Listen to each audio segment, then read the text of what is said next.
Assalamualaikum warahmatullahi wabarakatuh. Halo semuanya, perkenalkan, nama saya Putri Melianingrum dan saya adalah siswa kelas 11 jurusan Akuntansi Keuangan Lembaga.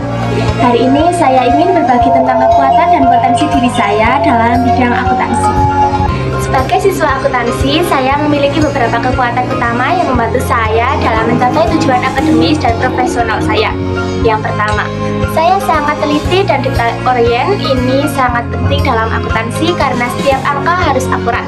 Ketelitian ini membantu saya dalam menyusun laporan keuangan yang rapi dan bebas dari kesalahan. Yang kedua, saya memiliki kemampuan analisis yang kuat. Saya suka menganalisis data dan menemukan pola yang dapat membantu saya mengambil keputusan keuangan. Misalnya, saya sering membantu teman-teman saya dalam memahami konsep-konsep akuntansi yang rumit dengan cara yang lebih sederhana dan mudah dipahami. Yang ketiga, yaitu saya memiliki kemampuan komunikasi yang baik. Saya percaya bahwa komunikasi yang efektif adalah kunci untuk bekerja sama dalam tim dan menyampaikan ide-ide dengan jelas.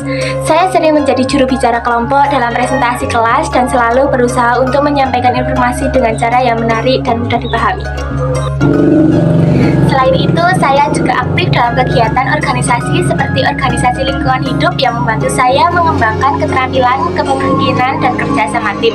Misalnya, sebagai anggota organisasi lingkungan hidup, saya sering mengorganisir acara dan kegiatan yang melibatkan banyak orang yang mengasah kemampuan manajemen waktu dan koordinasi saya. Saya juga percaya bahwa penting untuk memberikan kontribusi positif kepada masyarakat. Oleh karena itu, saya sering terlibat dalam kegiatan sosial seperti gotong royong lingkungan, penanaman pohon, yang tidak hanya membantu orang lain tetapi juga mengajarkan saya tentang empati dan kepedulian.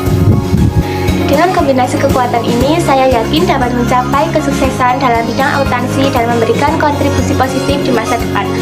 Saya berkomitmen untuk terus belajar dan mengembangkan diri, serta siap menghadapi tantangan yang ada di depan. Terima kasih telah menonton video ini, dan semoga kita semua bisa terus mengembangkan potensi diri kita.